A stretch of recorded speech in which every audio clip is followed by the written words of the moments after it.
Med welcome to Voices of Integrity podcast för Amish. Här smart Borsmet då en med det schwätzer vi wie gick med junge männer en rumspringa en junge kardemänner för jag var slumgevi vi truly cara vi ja hats give it so let us hilfbra and so well. So Mark, what do you have to say about that? Um, yeah, it's a good question. Is it really young men caring? Is it, older men caring? Is it women caring? Is it caring? So it's a complicated question. I'm glad that, this is in the, podcast for Amish, read at your own risk. So you might be offended. Jim Bontrager says God offends the mind to reveal the heart. So, I was raised very conservative Baptist. My dad was a Baptist pastor. And so, I've been invited to, many different things in the Amish. I have a son-in-law that is ex-Amish and so I go to a school and I listen to the Amish school and it's the same passages. It's the same, it's the same things I was raised in. So, Boersma's Dutch. And so, the intent is not to, offend anybody. I don't know. Can we offend anybody? Or can we just have our minds offended and that reveals our heart? I don't know the answers to these questions. And so it's a great question. You know, this here, you're probably gonna get overwhelmed and you're probably gonna black out. Think about it, you know. So it seems like, can a Christian be lazy? Most Christians, it seems like, are like, well, yeah, I mean, it doesn't say in the Bible that you're lazy, you're going to hell or whatever, but I think we're supposed to be a new creation, a new creature. It's at one time. That's kind of how I was trained, raised in the Baptist. You walk down an aisle at the age of 5 and you know that you're a sinner. You believe Jesus Christ died on the cross, paid the penalty for your sin. You went ahead and you ask him into your heart and be your Lord and Savior, and then you're good. That's how I was raised as a Baptist. But if we're new creation, and it's not just lazy physically. Like my parents were two of the hardest workers I've physically, but relationally and some, spiritually and morally and mentally and emotionally and all that kind of stuff. And so, it's interesting where if no ownership is taken, there's no pain. Okay, let's stop there for a little bit. Go back to being lazy. It just crossed my mind that do you think some of the Amish have the rules they have because they're lazy? Well, there was a young guy that was saying something about fishing and how he liked to go fishing because he went ahead and felt close to God. Okay. Okay. Yeah, maybe, maybe. or maybe he just wants to be lazy, or maybe he just wants to relax. And again, there's nothing wrong with relaxation, but the Bible also said that the truth will set you free. What that means is, it seems pretty clear, is what that means is if we don't know the truth, we're enslaved. And people like to be enslaved to tradition and to a bunch of stuff. Mm-hmm. I mean, So they it's, don't have to make a difference. They don't have to change. They don't have to do better. They don't have to grow. yeah, if the person was meant to die, they died. Like everything is God's will. Like nothing happens. Baptists, we are trained there's a perfect will of God and then there's a permissive will of God. but it's interesting to me how the Amish quote scripture. I was just talking to, Amish guy, nice guy, smart guy, came to Coffee Connection because he wanted iron sharpening iron. He wanted somebody to challenge him, but then he got challenged, and I don't know. I asked him, I said, so I'm curious, like his wife, yes, she had kind of an issue with me, and I've never even met her. And it's like, well, there were people who went ahead and, said stuff about you. You mean without me being there? Oh, yeah. Wow, that seems like gossip. Like that. Like, wow, that seems like gossip. And like then there's another couple, and I'm not going to name any of the couples. I mean, they know who they are. And it's fine. I mean, it's whatever. It's weird. It's like there was this video that Jim Bontrager did for me, and I realized that I didn't, I didn't give that before I met them, and so I apologize for not giving. And boy, both of them were, wow, they were so quick to accept the apology. Like, we forgive you. We accept it. And it's like, oh, okay, that's fine. But then somebody else, another Amish, said, I don't know that they really understood what you were apologizing for. And I asked them some questions about the Amish and about them, and like they wouldn't answer anything. And so it's like, and then I asked the gentleman, I said, about humility. And oh, yeah, no, we're humble. And yeah, we don't judge and we don't do this. And he's so confident. He's so confident in his position. And it's like, hmm.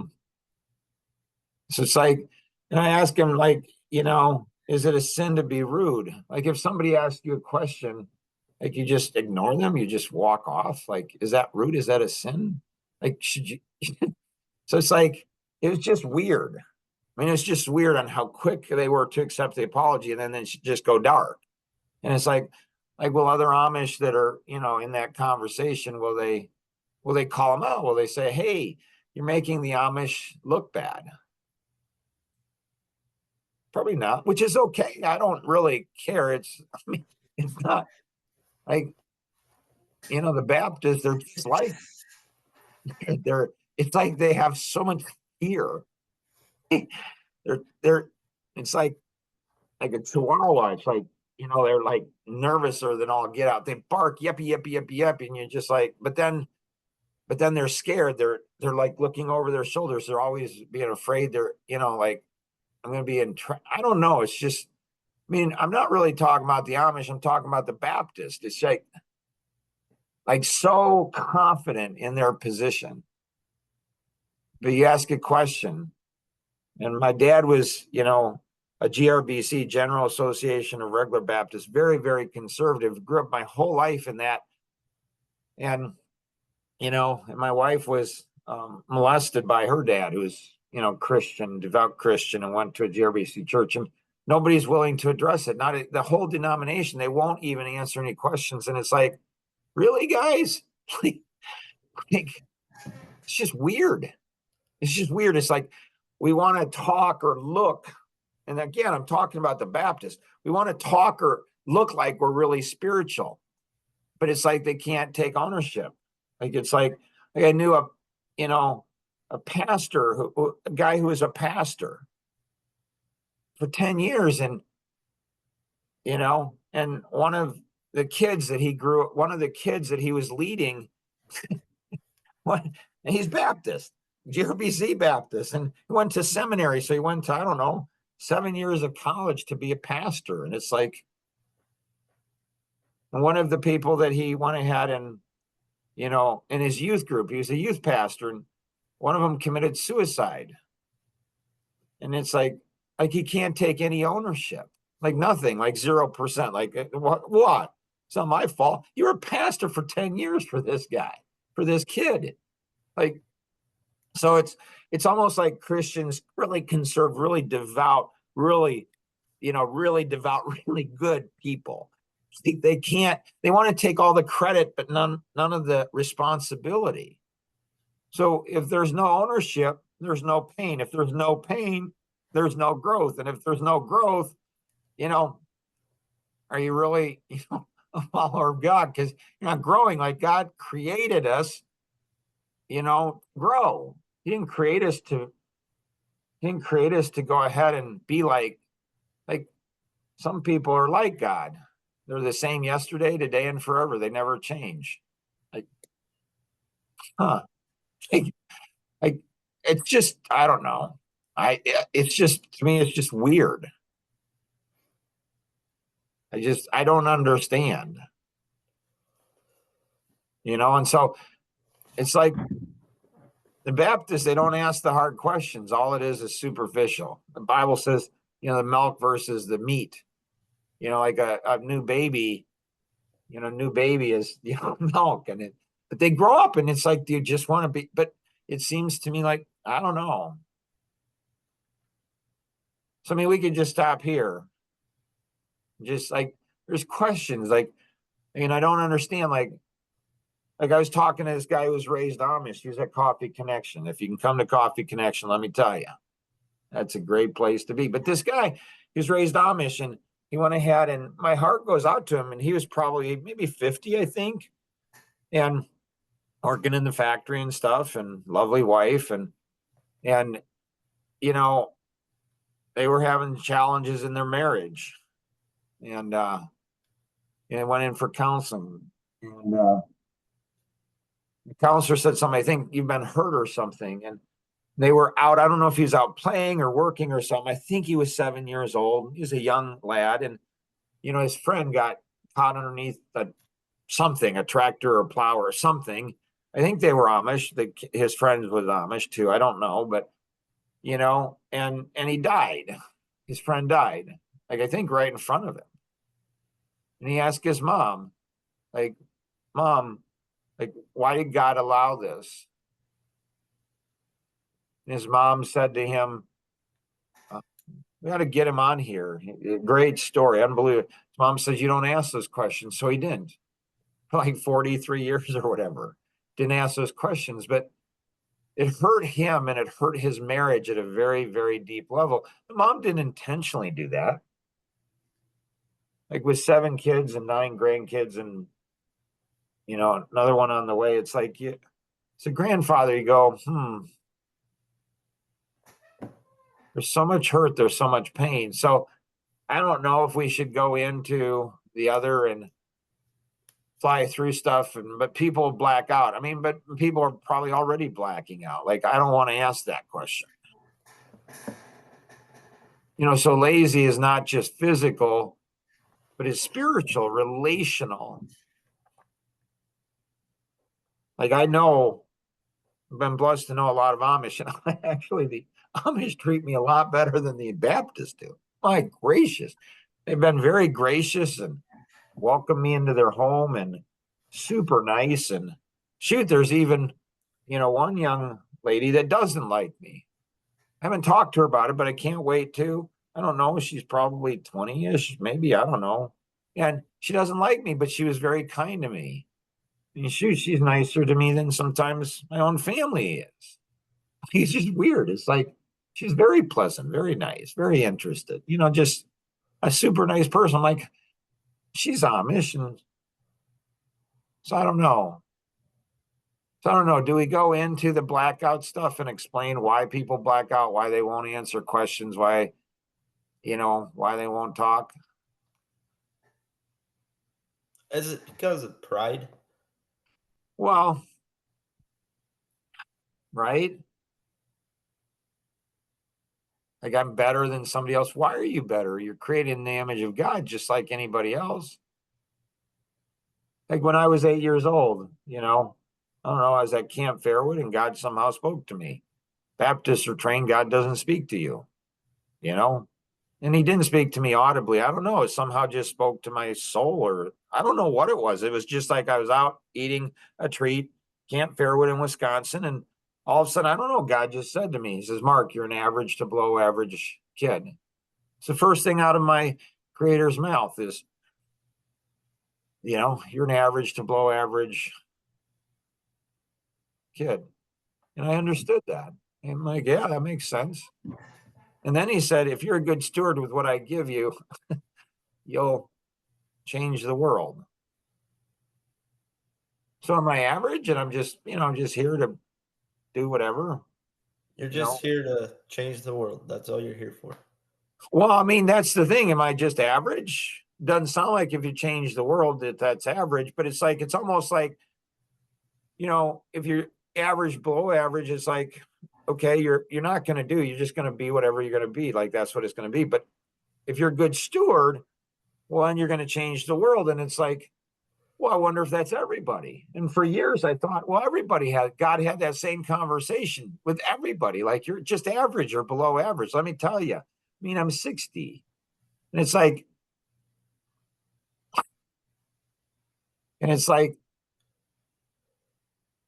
I've never forgotten that. When that's the first thing you hear from your creator, you're average or below average. I don't know. I wouldn't think you'd forget that. I wish God had more conversations with more people like that, especially the white male, the white Christian male over 50. It's like my heart goes out to them because it seems like they're entitled. It seems like they're victims. It seems like they're self righteous. And it's like, so give it some thought, on the podcast, pass this along to somebody else.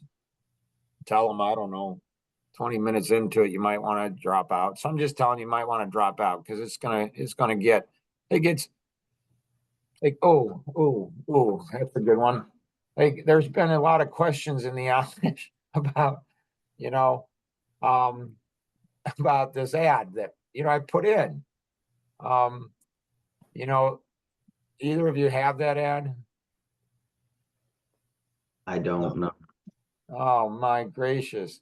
It's something about going on an adventure and you're not going to get paid much and you're going to go ahead and you're not going to get paid much. And then you potentially could die. And so there's a lot of talk about that in the Amish. It's the most interesting thing. Like it's just, you know, and so I think I found it here. So So it says men wanted for hazardous journey, small wages, bitter cold, long months to complete, darkness, constant danger, safe return doubtful, honor and recognition in case of success. Text why interested, Mark Borisma. 574-312-5318. And so it's like, there's a lot of talk about that. What is that? There was a group of people came together at the ice cream, social, and they're like, what's going on? Like, who is this Mark Borsman? What's he about? Is he real? Is this, and this? And then, then my daughter, she hurt me deeply. She said, I don't know him. She's like, Thomas, like rejected. Like, I don't know, I was adopted. Like, what are you doing? You can't go ahead. No, you weren't adopted. I mean, sometimes I felt you were. But anyways, then her husband jumped in and said, well, this is what he's trying to do. And like, it was interesting because all the men are like, oh, that makes a lot of sense. And the women are like, it makes no sense. It should be illegal what he's doing. What? What? So here we go. So this is, but the men, they understand it. It's like, hey, like you want to have a significant life. We just don't want to do or be significant. We won't want to do the work. We don't want to make the sacrifice, and we don't want to go ahead and take the risk. Okay. Oh, here we go. So you say you want something in life, do you? So you know, so there's obstacles, there's sacrifice, decisions, and do. Tom Coons. So level one, I want something. I want to feel significant, but I don't want to do any work, make any sacrifices, or risk anything. Level two, I want it if a little work is required. Level three is I want it if hard work is required. Not very many people are at level three. Level four is I want it and willing to do the required work, make the required sacrifices, and take the required risk. Not level five is I want it and will have it regardless of what is required. It's like my life vision. It's my why. but that gets more interesting than that. Oh, there you have, this. And so, like this stuff, again, connect with the individual who invited you to participate in today's session, because I'm telling you, this thing will blow your mind, you know. Then and then ask the person that invited you to talk about, the Johari window. These are known to myself, known to others. These are open. This is what everybody sees: how we dress, how we act, how we live. This is what people see. But then there's hidden places. So this is known to ourselves, but it's not known to others. We hide it. And then there's a blind spot. We don't even know, but others can see it. It's the funniest, weirdest thing where, you ask somebody a question like, "Are you prideful?" And they're like, "Whoa." And everybody, all their friends know they're prideful, but their friends aren't really their friends. I mean, they are their friends, but they care more about the friendship than they do about the individual. I don't know, maybe that's. And then there's the unknown to self and unknown to others, you know? And so this is what's called the Johari window. Pretty cool. Then there's the flawless thinking model. Stuff's crazy stuff. So it's like curious questions. Like kids are just built with curious questions. Like, if you're a parent, you shouldn't ask that question. You might not want to say that to your kids. Like, why? Like, why can't I ask questions? Like, why can't I ask? It's almost like we're afraid. And, without faith, which is the opposite of fear, it's impossible to please God, meaning that if we're not in faith, then we're not pleasing God. I mean, it seems like that's pretty clear. And so um, then you have, so there's 26 elements here. And see, when we ask curious questions, we see, think, and do in a different way. Like we grow. And then there's a lot of stuff, cool stuff on personalities. And then you have mind and the time and past, present, and future, and connects back in and the truth and feelings and humble and thankful and curious. And then you have the quantum thinking model. And then you have, and you have the 5 steps to success. And then you have the internalization. That's pretty cool. And then, it's like, humble, curious ownership. Why is a Christian white male over 50 so fearful of you name it? Man, are they scared. And then, what if people are not humble, not curious, and they're delusional? Like you ask somebody, just ask them a question, are you delusional? Man, you'll see a response. Like it's like, God offends the mind to reveal the heart. Then you get into this here and like like I don't know. Like this stuff is just cool. Like it's like, interesting, right? And then self-awareness and this here. So many more like fear and then faith and then love, you know, like love, perfect love casts out all fear. Like, interesting. And this, like, we'll have another one on this maybe. So like this or pass it along to other people. But this is the next dimension principle. Like, I know you're probably going, oh my goodness, I don't even know. I can't even process this. Yeah, it's okay. You can if you want to. I mean, it'll change your life forever. You'll do what you're created to do, and then, but this is where I, this is a fractal, and this goes ahead and, why we don't make breakthroughs and why we do. And then here's the blackout principle. This is where we're at. This is a sweet spot. It feels good where somebody says, that's a great question. That's curious. And then here's the hard zone. 9 Ds to destructions, defeat, and depression. And then here's the life zone. That's where it takes us. Life takes us into a place that we often weren't prepared for. And then here's the blackout zone, and here's dimensional gap and fear, and here's emotions. that take over, and here's why, it's not healthy. So yeah, I mean, there's lots of stuff. Hopefully this is helpful. Pass this around, put this, I don't know, put an ad in the People's Exchange and drive this to, say, do you ever have questions that you don't feel you can, do you ever have questions that you don't feel you can ask? Like voices of integrity. So, you have any questions, connect with the individual who invited you to participate in today's session, or you can call toll free 888-230-2300 outside the US 630-393-9909. Always remember, we can accomplish so much more together than we ever could on our own. Have an amazing day. Bye bye.